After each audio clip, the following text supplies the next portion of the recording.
नमस्कार दोस्तों, मैं हेमंत और आज हम क्लास 10 का 5वां चैप्टर का रिवीजन करने वाले हैं, तत्वों का आवर्त वर्गीकरण। इस चैप्टर में अपन जो भी तत्व हैं उनका किस प्रकार से वर्गीकरण किया गया, किस किस प्रकार से उनको जमाया गया, वो अपन इसमें देखने वाले हैं। बने रहिए हमारे साथ में, अपन इसका बहुत शानदार तरीके से रिवीजन करने वाले हैं। तो सबसे पहले अपन जैसे हाइड्रोजन, हीलियम, नियोन, जितने भी तत्व हैं जिनको आज की संख्या में अगर अपन बात करें तो लगभग आज 118 तत्व हैं। जी हाँ, कितने? 118 तत्व हैं। और अगर उनमें से बात करें तो 94 जो तत्व हैं वो प्राकृतिक रूप से पाए गए तत्व, प्राकृतिक रूप से पाए गए तत्व हैं। तो अब इन 118 तत्वों को किसी क्रम में रखा जाए, किस आधार पर रखा जाए, इनके गुण क्या हैं, इन गुणों के आधार पर इनको कहां व्यवस्थित किया जाए। जी हाँ दोस्तों, क्योंकि आपको पता है अव्यवस्थित चीज को ना तो हम सही ढंग से इस्तेमाल कर सकते हैं, ना उसका उपयोग जान सकते हैं। तो जिस प्रकार अगर किसी अपन दुकान की बात करें तो दुकान में हमको पता है कि हर एक चीज के लिए एक फिक्स स्थान होता है। साबुन लाना है उसकी जगह फिक्स है, सर्फ लाना है उसकी जगह फिक्स है, कोई भी आइटम लाना है तो उसको हमने एक फिक्स स्थान पर रखा है। तो अगर आप अव्यवस्थित रखोगे तो आपको कुछ भी सामान टाइम पे नहीं मिलेगा, ना आप उसका सही उपयोग कर सकते। तो इन जो 118 तत्व हैं आज की स्थिति में, इनको जमाना जरूरी था। तो जी हाँ, जब इनको जमाना जरूरी था तो स्टार्टिंग से ये 118 तो नहीं थे, स्टार्टिंग से जितने भी थे तो उनको व्यवस्थित करने का क्रम चलता रहा। तो सबसे पहले जो इनको व्यवस्थित किया वो थे डोवे राइनर। कौन थे? डोवे राइनर पहले रसायन शास्त्री जिन्होंने तत्वों को वर्गीकृत किया, उनको जमाया। तो हम इसमें जो पढ़ने वाले हैं तो इसमें सबसे पहले हम पढ़ेंगे डोवे राइनर का तर्क। दूसरा हम इसमें पढ़ेंगे न्यूलैंड का अष्टक नियम। तीसरा पढ़ेंगे हम मेंडलीफ की आवर्त सारणी। और चौथा हम इसमें पढ़ने वाले हैं आधुनिक आवर्त सारणी, जिसको आज के समय में अपन देखते हैं। इसी को अपन बोलते हैं हेनरी मोजले की आवर्त सारणी। जी हाँ दोस्तों, अपन इस चैप्टर में इन चारों आवर्ती वर्गीकरण किया है, इनको अपन पढ़ने वाले हैं। जिसमें सबसे अपन पढ़ेंगे डोवे राइनर का आवर्त वर्गीकरण। इन्होंने किस प्रकार इन तत्वों को व्यवस्थित किया, किस प्रकार इनको सारणी में रखा। तो आइए स्टार्ट करते हैं। सबसे पहले डोवे राइनर का आवर्ती वर्गीकरण।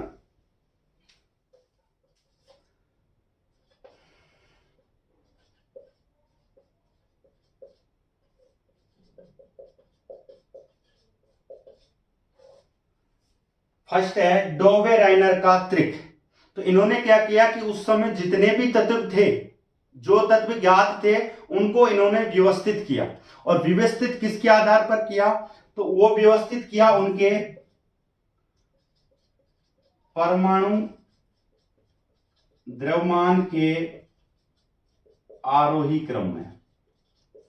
यानी उस समय जो भी तत्व ज्ञात थे उनको परमाणु द्रव्यमान के आरोही क्रम में व्यवस्थित किया और एक त्रिक बनाया, यानी एक 3 तत्वों का समूह बनाया। और उनके आधार पर जो वो त्रिक था उसमें जो बीच वाला तत्व था उसके परमाणु द्रव्यमान उन दोनों तत्वों का क्या था?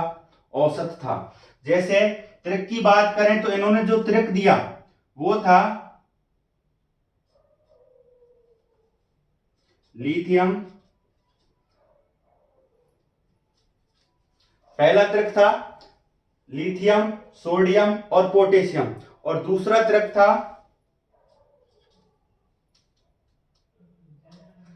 त्रिक था कैल्शियम, स्ट्रांसियम और बेरिलियम, और चौथा त्रिक था क्लोरीन, ब्रोमीन और आयोडीन। जी हाँ दोस्तों, ये डोबे राइनर ने त्रिक दिया उस समय। तो अब इसमें जो ये दो तत्व हैं लिथियम और पोटेशियम, इनके जो परमाणु द्रव्यमान है उन दोनों का औसत इसका परमाणु द्रव्यमान होना चाहिए। तो ये कहा था किसने? डोबे राइनर ने। उसके आधार पर इनको व्यवस्थित किया।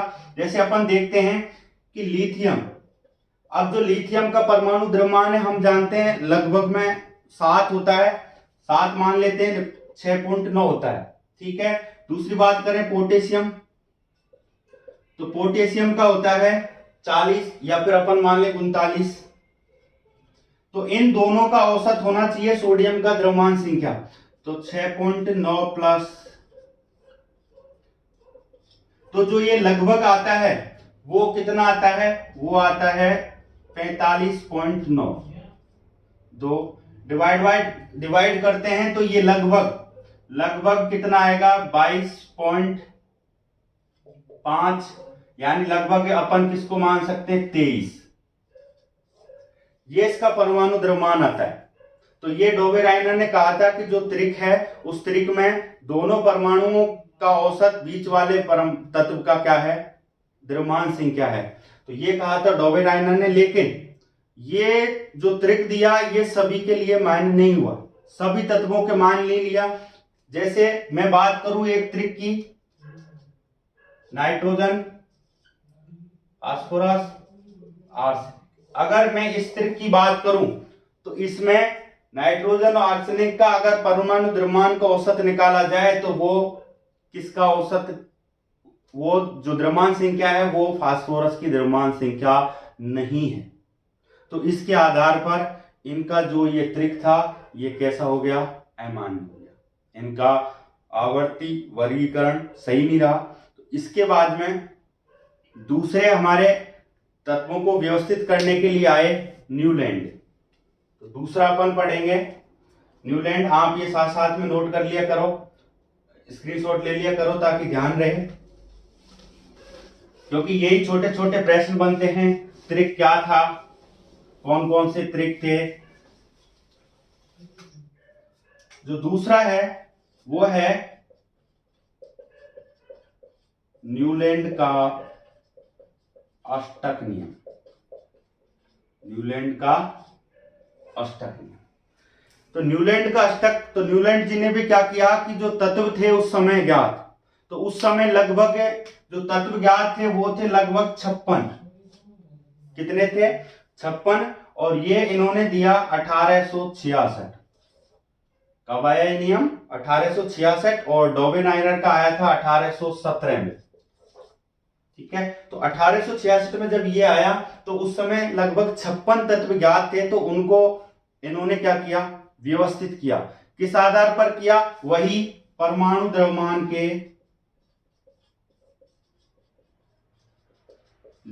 के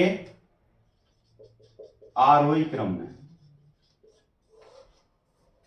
तो इन्होंने हाइड्रोजन सबसे कम द्रव्यमान संख्या से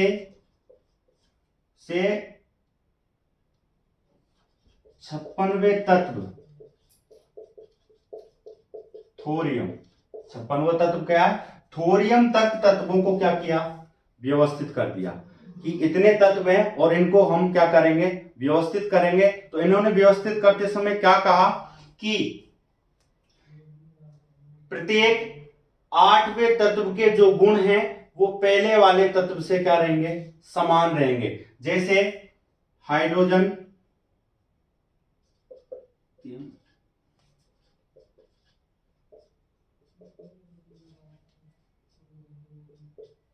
ये इनका पहला था।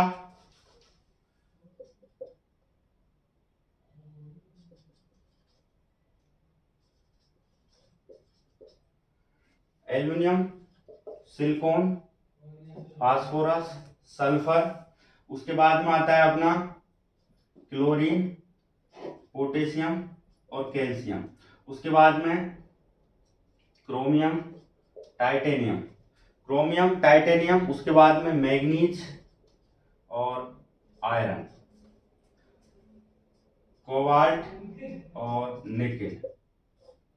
इस प्रकार इन्होंने क्या किया, व्यवस्थित किया। और भी तत्व थे तो इस क्रम में व्यवस्थित किया कि जो पहले वाला तत्व है और उसके बाद में जो आठवां तत्व है, अगर यहां से काउंट करें 1 2 3 4 5 6 7 8, तो 8वें तत्व के और पहले तत्व के जो गुण है वो क्या रहेंगे, समान रहेंगे। क्या कहा था, इसीलिए इसको हम कहते हैं अष्टक नियम, कि जो 8वां तत्व है वो 8वें तत्व के गुण पहले के क्या रहेंगे, समान रहेंगे। जैसे अगर मैं बात करूं कि लिथियम, तो लिथियम से 8वां तत्व कौन सा है, 1 2 3 4 5 6 7 8, कौन सा है, सोडियम।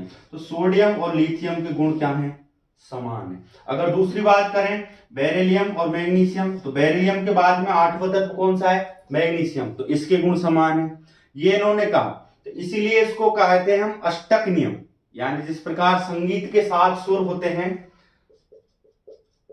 संगीत के स्वर हम जानते हैं 7 होते हैं, और उसमें पहले से लेकर के जो 8वां तत्व होता है वो समान होता है। जैसे सा रे गा मा पा धे नी, ये 7 हो गए। जब अगला आता है 8वां, तो 8वां क्या आता है, सा ही आता है, सा रे गा मा पा धा नी, और अगला 8वां क्या है, सा।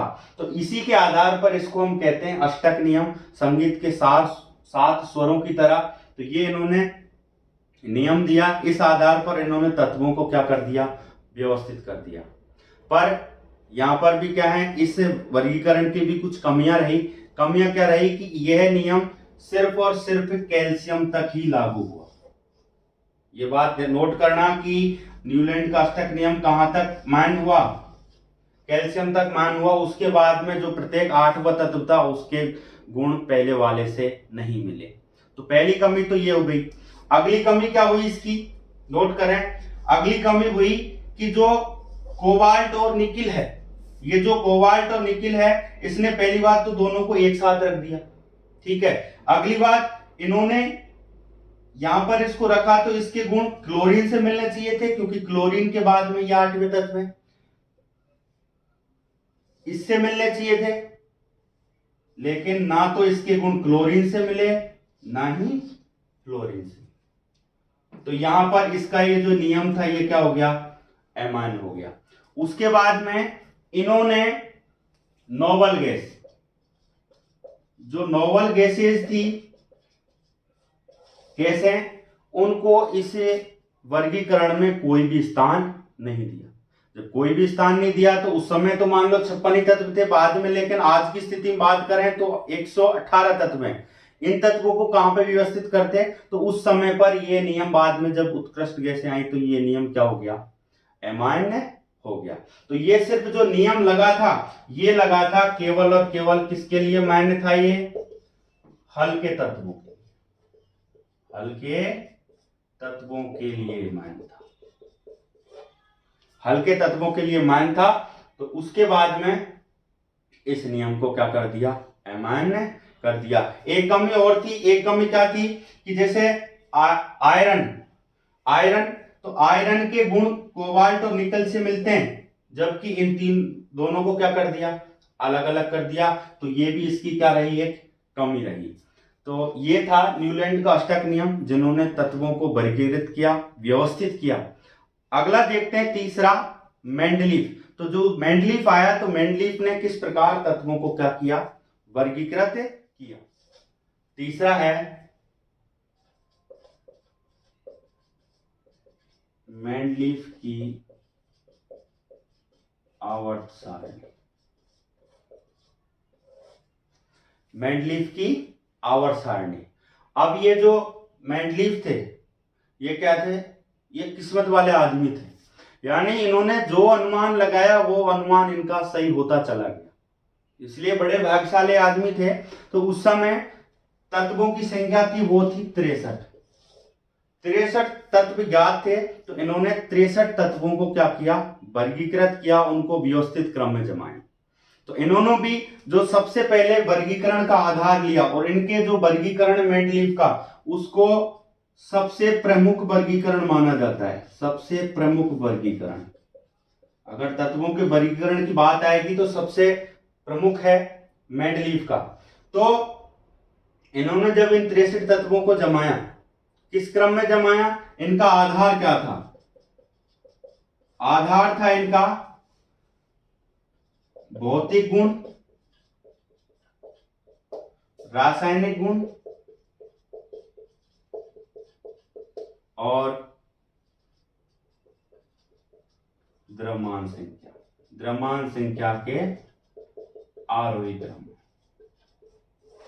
ये इनके 3 प्रमुख आधार थे, भौतिक गुण, रासायनिक गुण और द्रव्यमान संख्या। तो द्रव्यमान संख्या पहले वाले भी, न्यूलैंड या डोबेराइनर ने भी द्रव्यमान संख्या के आरोही क्रम में जमाया, तो इन्होंने भी उसको उसी क्रम में जमाया। तो इसके आधार पर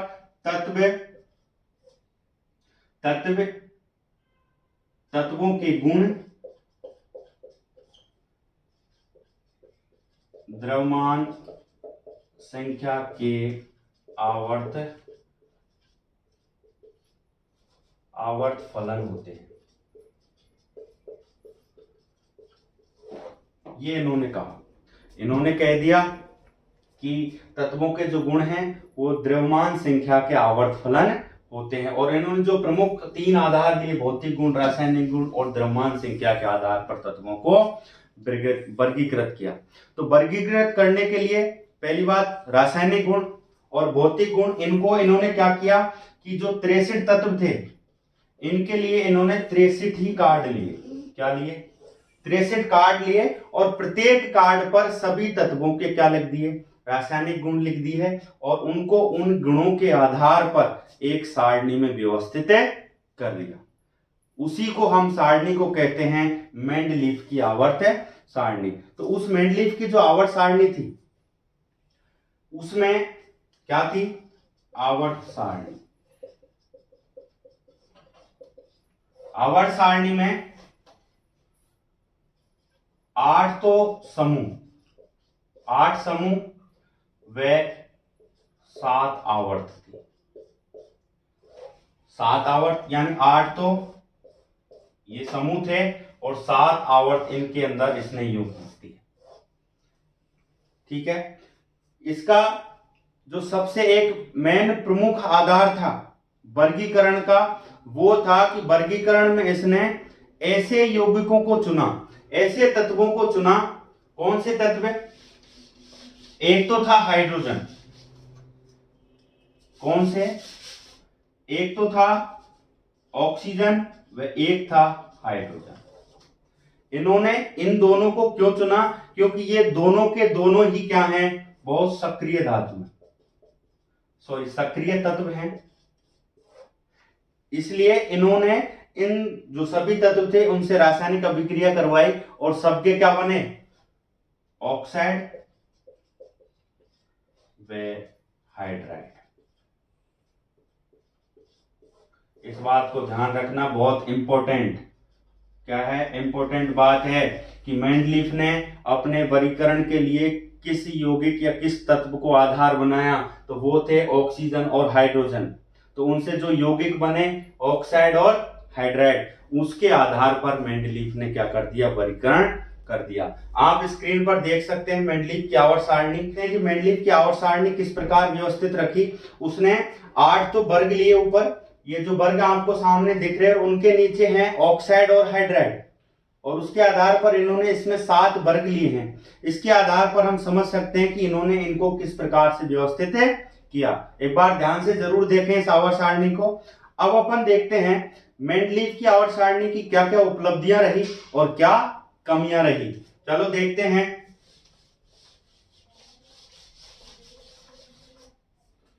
उपलब्धियां,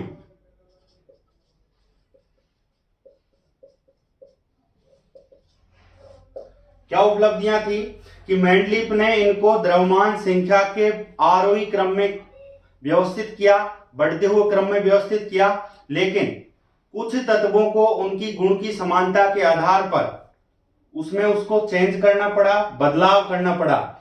तो उन्होंने अधिक द्रव्यमान संख्या वाले तत्व को कम द्रव्यमान वाले तत्व से पहले रख दिया कि भाई इनके गुणों में कुछ समानता है, तो समानता को उन्होंने द्रव्यमान संख्या चाहे उसकी ज्यादा थी, बाद में आना चाहिए था, लेकिन उसको क्या रख दिया, पहले रख दिया। जैसे कोबाल्ट की द्रव्यमान संख्या होती है 58.9, लेकिन निकिल की होती है 58.7। अब ये जो कोबाल्ट था ये निकिल के बाद में आना चाहिए था, लेकिन इसको इसने क्या रख दिया, इससे पहले रख दिया। अगली बात करें वेनेडियम, वी इसकी होती है 50.90 के लगभग होती है, ठीक है, 94 मान लो। और उसके बाद में जैसे क्रोमियम, तो क्रोमियम का होता है 50.20। अब ये जो वेनेडियम था ये इसके बाद में आना चाहिए था, लेकिन पहले रख दिया। तो ये इसकी एक उपलब्धि थी मेंडलीव की कि इन्होंने गुणों की समानता के आधार पर इसमें क्या किया, बदलाव किया। दूसरा ये था कि मैंने पहले कहा था कि ये क्या था, भाग्यशाली था, तो इसने क्या किया, अनुमान के आधार पर ये मान लिया कि हो सकता है अभी तो 63 तत्व हैं, 63 एलिमेंट से तो कुछ और तत्वों की खोज हो सकती है। तो इसके लिए इन्होंने क्या किया, पहले से जो अपने आवर्त सारणी में कुछ तत्व थे उनके ही नीचे उन्हीं गुणों के आधार पर कुछ रिक्त स्थान छोड़ दिए, और रिक्त स्थान छोड़ दिए उसके बाद में उनका क्या कर दिया, नामकरण भी कर दिया। अगला था नए तत्वों के लिए रिक्त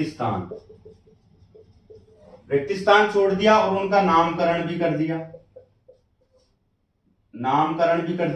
और नामकरण करने के लिए इसने क्या किया कि संस्कृत का जो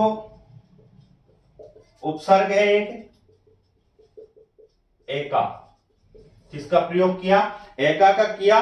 और एका का कहां प्रयोग किया कि जो नए तत्व होंगे जिनके गुण उन तत्वों के समान होंगे, जैसे एल्युमिनियम है तो एल्युमिनियम के जो गुण हैं, तो अगर कोई नया तत्व होगा तो उसके गुण एल्युमिनियम से मेल खाएंगे, तो उसको उन्होंने नाम दिया एका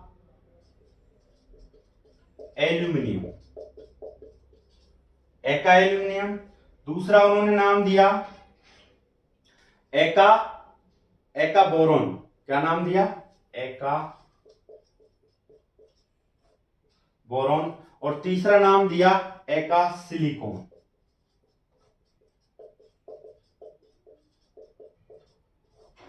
अब ये नाम दिए कि इनके समान गुणों वाले जो तत्व हैं वो इनके नीचे आ जाएंगे। तो ये जो एका एल्युमिनियम था उसके बाद में जो तत्व की खोज हुई वो था गैलियम। क्या था, गैलियम। बोरोन के हुई स्केडियम, और जो एका सिलिकॉन था इसकी जगह क्या हुई, जर्मेनियम।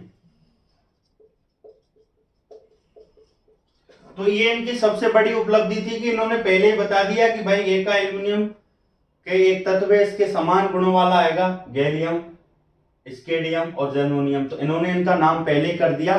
तो ये क्या थे कि मान लो जैसे एका एल्युमिनियम है, तो एका एल्युमिनियम की बात करें तो इनके लगभग जो द्रव्यमान संख्या थी वो भी लगभग में बराबर थी। जैसे एल्युमिनियम की होती है एका एल्युमिनियम की लगभग में कितनी होती थी, 68। क्या थी, 68। और इसकी थी 69.7 गैल्यूमिनियम की। तो ये गुणों में लगभग समान थे।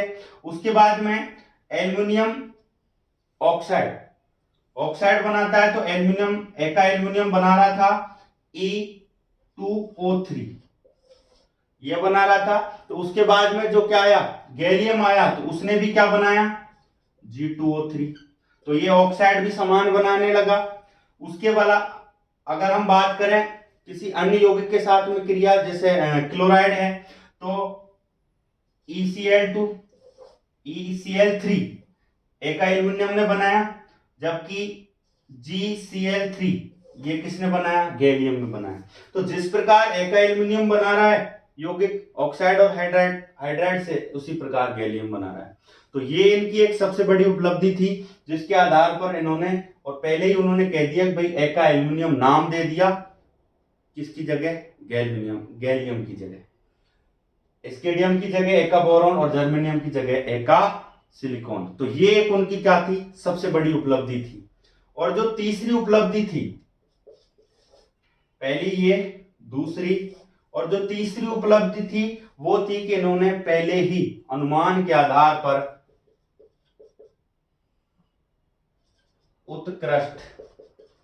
उत्कृष्ट गैसों को स्थान दे दिया, स्थान दे दिया कि इनके बाद में उत्कृष्ट गैसों की खोज होगी, तो उनको उनकी आवर्त सारणी में पहले से स्थान दे दिया। ये थी मेंडलीफ की आवर्त सारणी की उपलब्धियां, जिनके आधार पर मेंडलीफ की आवर्त सारणी लगभग में मान्य रही, क्योंकि उन्होंने बहुत ज्यादा तत्वों को व्यवस्थित किया और अच्छे ढंग से व्यवस्थित किया। लेकिन कुछ कमियां रह गई इस आवर्त सारणी को व्यवस्थित करने में। तो जानते हैं उन कमियों के बारे में।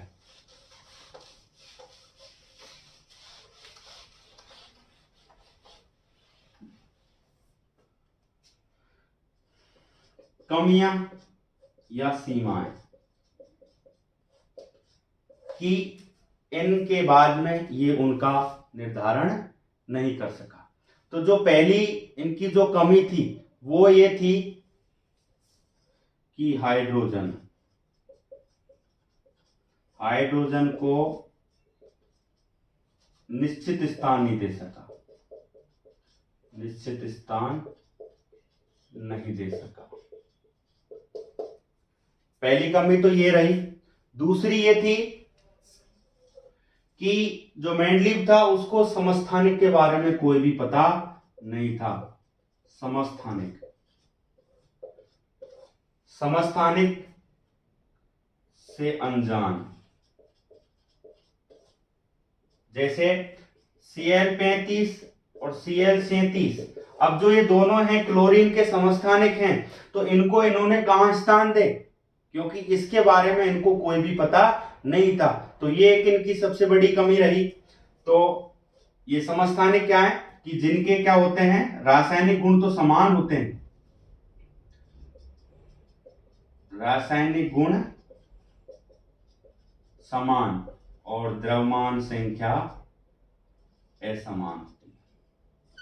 क्लोरीन 35 के भी वही रासायनिक गुण है जो क्लोरीन 37 के हैं, लेकिन द्रव्यमान संख्या अलग अलग है, इसकी 35 है, इसकी 37 है।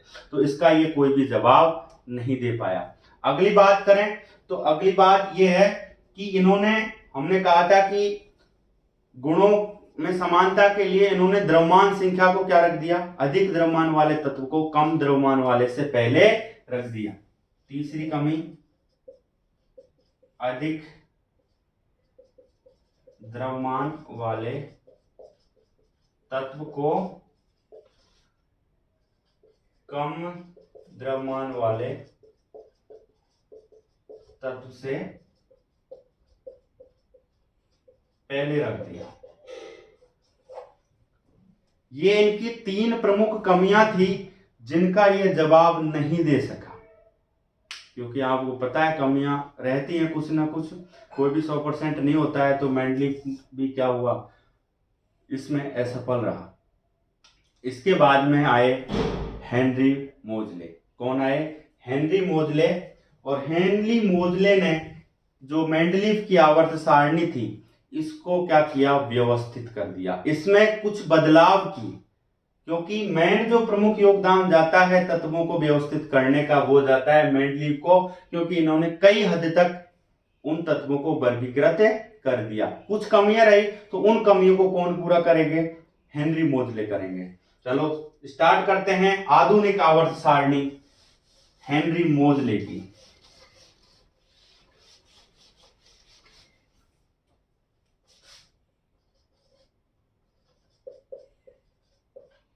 आधुनिक आवर्त सारणी किसने दी? हेनरी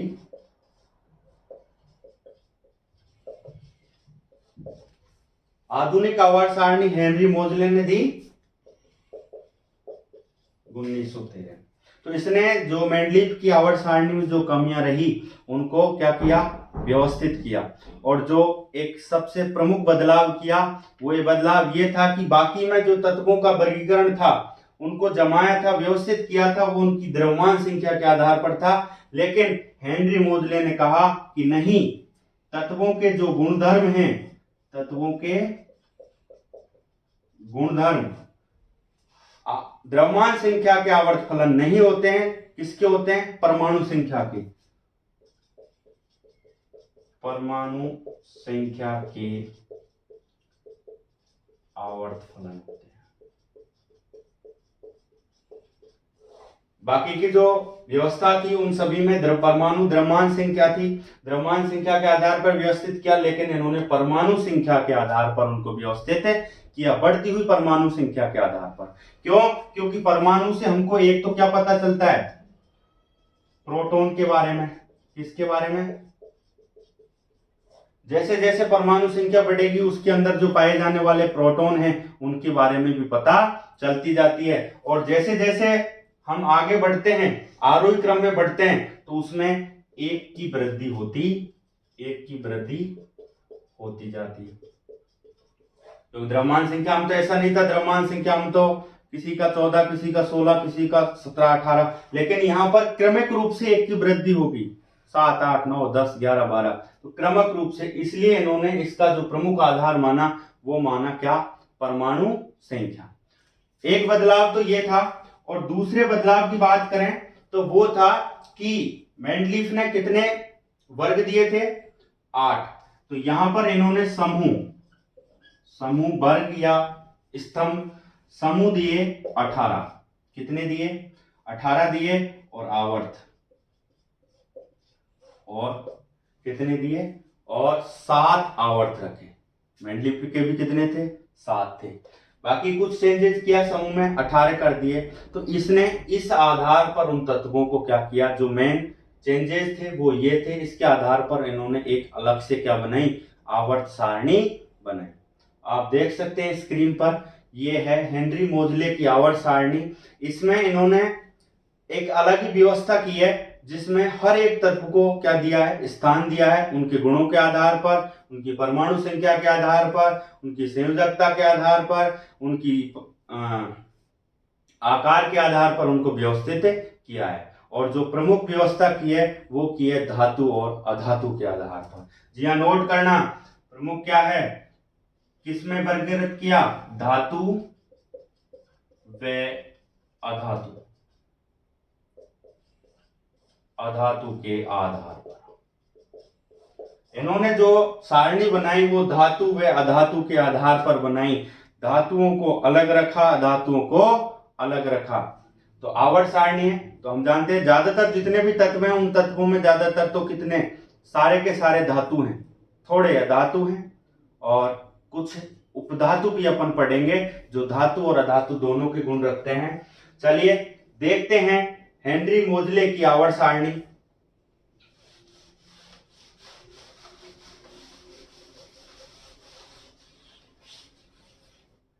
यहां पर मैं इसकी सारणी के कुछ गुणधर्म आपको बता देता हूं जिससे आपकी जो इस आवर्त सारणी बनाई उन्होंने, उनके गुणों के बारे में पता चल सके। तो यहां पर उन्होंने क्या किया? पहली बात तो 18 समूह और आवर्त 7 ये बनाए और एक अलग ही व्यवस्था बनाई। ये व्यवस्था थी हेनरी मोजले की। इन्होंने इस व्यवस्था में सभी तत्वों को व्यवस्थित किया और इनके अलग अलग खंड बनाए। जैसे ये एस ब्लॉक, ये डी ब्लॉक और ये पी ब्लॉक, और इधर जो ये अलग से खंड है ये है एफ ब्लॉक बनाया, और इसने एफ ब्लॉक के दो आवर्त बनाए। कितने? दो बनाए, जिनमें एक था लेंथेनाइड और एक था एक्टिनाइड। ठीक है, तो ये इसी के बीच में से थे, यानी ये सभी के सभी धातु थे, लेकिन इनके गुण क्या थे? कुछ अलग थे, तो इन्होंने इसकी व्यवस्था अलग से कर दी। तो ये यहां से परमाणु क्रमांक 58 से लेकर के 90, ये 58 से स्टार्ट होता है और ये 90 से, तो इनको इन्होंने यहां पर व्यवस्थित कर दिया। तत्वों के बारे में, तत्वों की संख्या आपको सारी तो लगभग में याद नहीं हो तो कोई बात नहीं, लेकिन लगभग 30 तक के तत्व तो आपको याद करने हैं परमाणु संख्या के आधार पर। तो इन्होंने इस आवर्त सारणी को व्यवस्थित किया और इसके बारे में बहुत सारी जानकारी हमें दी कि इसमें जो तत्वों के गुण हैं वो किस प्रकार निर्भर करते हैं। तो आइए समझते हैं कि समूह में किस प्रकार गुण निर्धारित करेंगे और आवर्त में किस प्रकार निर्धारित करेंगे।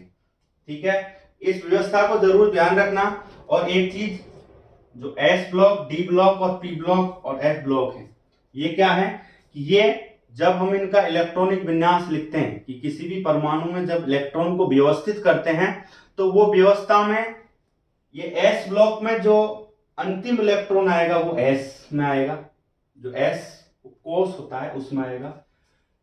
डी ब्लॉक के सभी तत्वों का डी कोष में, पी का पी में और एफ का एफ में आएगा। इसके आधार पर इन्होंने क्या किया? अलग ही कर दिया इलेक्ट्रॉनिक विन्यास के आधार पर। तो ये इनकी व्यवस्था थी। अब इनके गुणों के बारे में अपन समझ लेते हैं।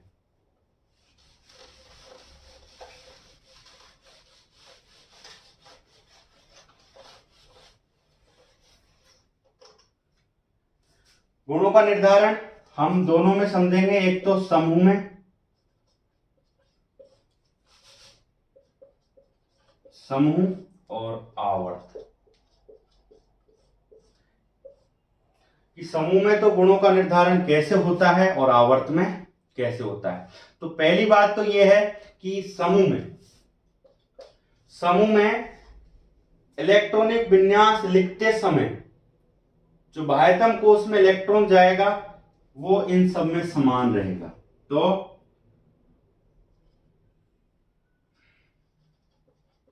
बाह्यतम कोष में इलेक्ट्रॉन की संख्या समान।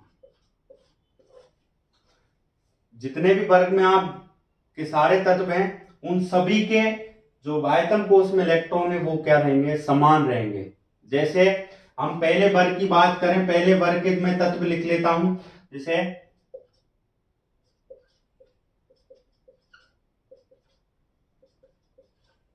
ये कुछ तत्व हैं, तो इसमें पहला समूह है, तो पहले समूह में पहले का मतलब है अंतिम इलेक्ट्रॉन कितना है बाह्यतम कोष में? 1। तो सबके ही इलेक्ट्रॉनिक विन्यास में जो अंतिम इलेक्ट्रॉन होगा वो बाह्यतम कोष में वो क्या होगा?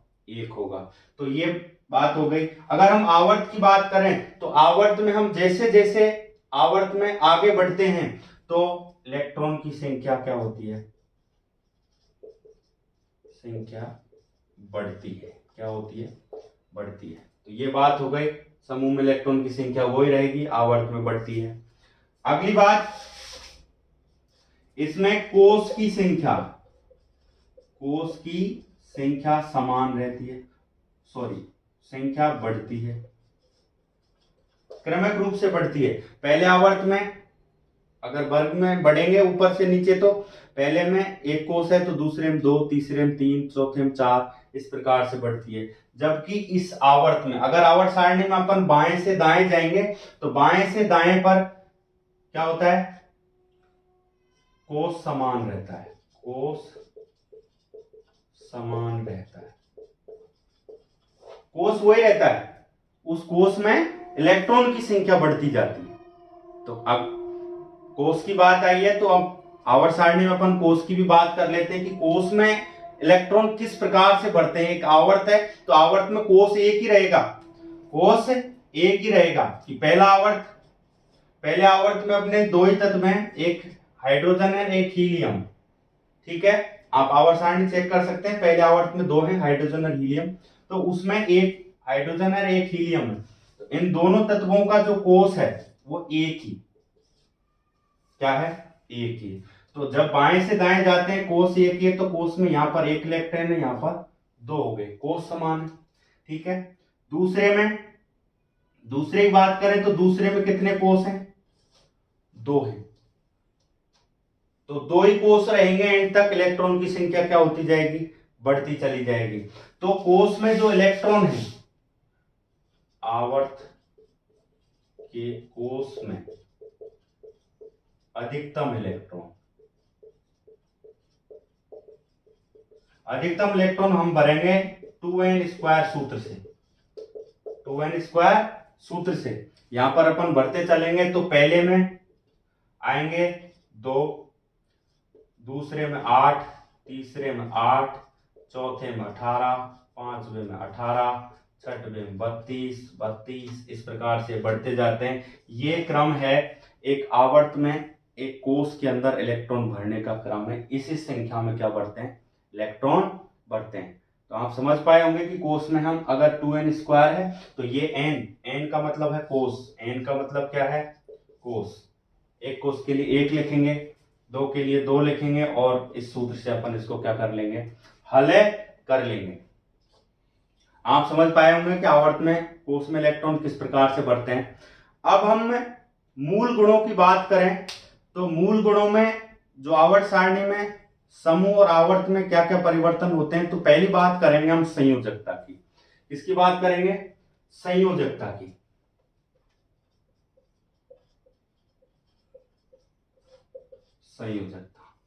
संयोजकता हम जानते हैं किसी भी तत्व के बाह्यतम कोष में इलेक्ट्रॉन जितने उपस्थित होते हैं तो उसको अष्टक बनाने के लिए जितने इलेक्ट्रॉनों का आदान प्रदान करना पड़ता है, या तो ग्रहण करेगा या त्यागेगा, वो उसकी क्या कहलाती है, संयोजकता कहलाती है।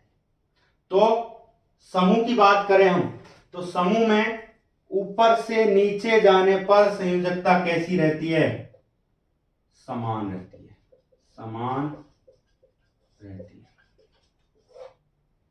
ध्यान देना कि पहला समूह संयोजकता 1 सबकी, कड़ी लाइन में सबकी 1 संयोजकता, दूसरा 2, तीसरा 3, ऐसे ही 16वां। तो 16वां के बाद में अपन आगे बात करेंगे कि वहां पर क्या है कि जब आधे से ज्यादा हो जाता है तो वो इलेक्ट्रॉन क्या करने लग जाता है, ग्रहण करने लग जाता है, वहां पर अपन ऋणात्मकता पढ़ेंगे। तो इस प्रकार से जोन सा समूह और समूह ऐसी उसकी संयोजकता।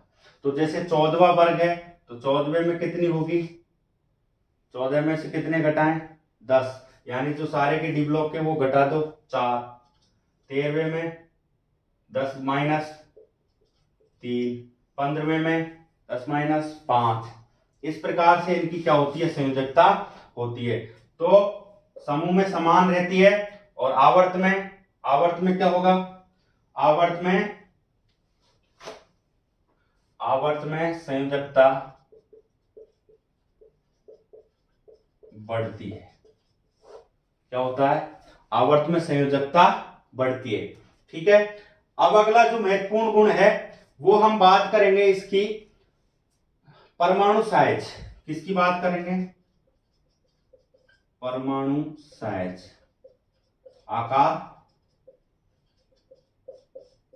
बहुत महत्वपूर्ण गुण है, बहुत महत्वपूर्ण प्रकृति है इस आवर्त सारणी की। जब हम आवर्त सारणी में ऊपर से नीचे आते हैं, भाई समूह में जब हम ऊपर से नीचे आते हैं तो आपको पता है कि कोष की संख्या क्रमिक रूप से बढ़ रही है। यहां एक कोष हाइड्रोजन का, उसके बाद में लिथियम के कितने कोष हैं, 1 और 2। तो आपको पता है कि जब कोष की संख्या बढ़ रही है, सोडियम तीसरा तत्व है तो उसके कितने कोष हैं, 1, 2, 3। तो बताओ आकार क्या हो रहा है, क्रमिक रूप से बढ़ रहा है। तो ये बात आप ध्यान रखना, आकार जब समूह में ऊपर से नीचे जाते हैं तो बढ़ता है। क्या करता है, बढ़ता है। इसका एक कारण और है, क्या कि नाभिकीय, नोट करना, नाभिकीय आकर्षण, बल घटता है। क्या होता है? नाव की आकर्षण बल घटता है। कैसे घटेगा? जैसे ये केंद्र है और केंद्र से और इसके बाह्यतम जो कोश है, इसकी हम दूरी को कहते हैं क्या? परमाणु शायद, या परमाणु त्रिज्या कह देते हैं। तो जैसे हाइड्रोजन है, तो हाइड्रोजन की त्रिज्या क्या होती है? हाइड्रोजन की त्रिज्या फिक्स है। कितनी है? फिक्स है, जिसको हम लगभग 18 पिकोमीटर कहते हैं। क्या कहते हैं? 18 पिकोमीटर। और अगर पिकोमीटर की अपन बात करें तो एक पिकोमीटर का मान होता है, एक पिकोमीटर बराबर 10⁻⁻12 मीटर। नोट करें, एक पिकोमीटर का मान कितना होता है? 10⁻⁻12 मीटर। तो ये इसकी फिक्स है। तो अगर हम बात करें दूसरे की, तो इसकी केंद्र से दूरी कम है, तो इस पर अपना आकर्षण बल जो नाविक है, तो नाविक का आकर्षण बल ज्यादा रहेगा इलेक्ट्रॉन्स के ऊपर। लेकिन दूसरे वाले में ये दूरी बढ़ गई, कम आकर्षण रहेगा, यहां पर और कम रहेगा। नीचे नीचे जैसे जाएंगे कोष बढ़ते जाएगा और आकर्षण बल घटता जाएगा। बहुत महत्वपूर्ण प्रश्न है, ध्यान में रखना। ठीक है, अगर हम बात करें अब यही आवर्त में, तो आवर्त में परमाणु साइज की बात करें तो यहां पर अब कोष समान रहेगा। हम पहले लिख चुके हैं, कोष समान रहेगा। कोष समान है यानी कि यह हाइड्रोजन है, पहले आवर्त की बात करें, दूसरे में कोष समान है, दोनों का एक एक है। लेकिन इसमें तो एक इलेक्ट्रॉन है, इसमें दो इलेक्ट्रॉन है। तो यहां पर दो ऋणावेश को नाविक ज्यादा मजबूती से क्या करेगा? अपनी ओर आकर्षित करेगा, क्योंकि नाव की आकर्षण बल ज्यादा है। प्रोटॉन भी यहां पर ज्यादा है, लेकिन यहां पर एक ही है। तो यहां पर जैसे जब अपनी ओर ज्यादा आकर्षित करेगा, ज्यादा बल से उसको खींचेगा, तो उसका आकार क्या होगा? घट जाएगा। आकार घटता है। क्यों? क्योंकि ये नोट करना है, क्योंकि नाभिकीय आकर्षण बल बढ़ता है। क्या करता है? नाव की आकर्षण बल बढ़ता है। ठीक है, ये गुण आपको बहुत अच्छे से समझ में आए होंगे, क्योंकि यही गुण महत्वपूर्ण है। यही प्रश्न बार बार पूछे जाते हैं कि आवर्त में बाएं से दाएं जाने पर तत्व का आकार घटता है, क्यों? तो वहां पर उत्तर क्या होगा? क्योंकि परमाणु पर नाव की आकर्षण बल बढ़ जाता है। अब बढ़ जाएगा तो उसको सीधी सी बात है, जब खींचेगा तो उसका आकार क्या हो जाएगा? छोटा हो जाएगा। इसका अंतिम एक और गुण बचा है धातु और अधातुओं के बारे में। धातु और अधातु के बारे में, जो कि हमने इस आवर्त सारणी का प्रमुख गुण लिया था, कि इसी के आधार पर हमने आवर्त सारणी को व्यवस्थित किया था। चलो समझते हैं अंतिम, ये नोट कर लेना।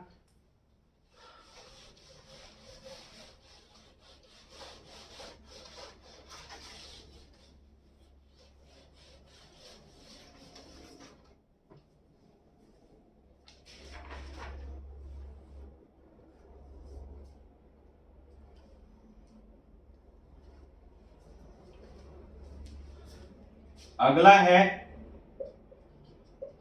धातु व अधातु। अगर धातु और अधातुओं के इनके गुणधर्म देखें, इस आवर्त सारणी में धातु और अधातुओं के गुणधर्म अपन देखेंगे, तो हमको पता है कि आवर्त सारणी में बाईं तरफ क्या है? बाईं तरफ कौन है? धातु है। ठीक है, दाएं तरफ कौन है? अधातु है भाई। बीच में कौन है? तो वह बीच में मध्य में है उपधातु। क्या है? उपधातु। ये उपधातु क्या होते हैं? कि जिनमें धातुओं के भी गुण होते हैं और अधातुओं के भी गुण होते हैं, यानी कभी वो धातु का व्यवहार करते हैं, कभी अधातु का। तो ये अपन के कौन कौन से हैं? जैसे नोट करना, ये हैं उपधातु। इनके अंदर धातुओं के भी गुण होते हैं और अधातुओं के भी गुण होते हैं, ये दोनों की तरह व्यवहार करते हैं। तो अब हम क्या करेंगे कि धातु के बारे में समझ लेते हैं कि धातु क्या होते हैं? धनात्मक होते हैं। धनात्मक होते हैं। क्यों होते हैं? क्योंकि हम जानते हैं कि धातु वही होते हैं जो इलेक्ट्रॉन का क्या करते हैं, त्याग करते हैं। तो त्याग करते हैं तो ये क्या हुए, धनात्मक हुए। तो इधर की बात करें तो अधातु ऋणात्मक होते हैं, ऋणात्मक होते हैं। अब बात करें समूह में, तो अब बताओ समूह में धातुओं की धनात्मक क्यों होते हैं? क्योंकि इलेक्ट्रॉन त्यागते हैं। तो बताओ वर्ग की बात करें अपन, समूह में जब हम ऊपर से नीचे जाएंगे तो इलेक्ट्रॉन त्यागने की प्रवृत्ति बढ़ेगी या घटेगी, बताइए। तो हम कहते हैं कि सर हम तो जानते हैं कि नाभ की आकर्षण बल क्या होता है, घटता है। तो इलेक्ट्रॉन त्यागने की प्रवृत्ति बढ़ती है, इलेक्ट्रॉन त्यागने की प्रवृत्ति बढ़ती है। कारण नाभिकीय आकर्षण बल, नाभिकीय आकर्षण बल क्या होता है, घटता है। तो अधातुओं में इसका क्या है, विपरीत। अधातुओं की बात करेंगे तो अधातुओं में जैसे जैसे हम बाईं ओर से दाईं ओर जाएंगे, बाईं ओर से दाईं ओर जाएंगे तो धात्विक गुण तो कम होंगे। आवर्त में जब बाईं से दाईं तरफ जाते हैं तो धात्विक गुण कम होते हैं और अधात्विक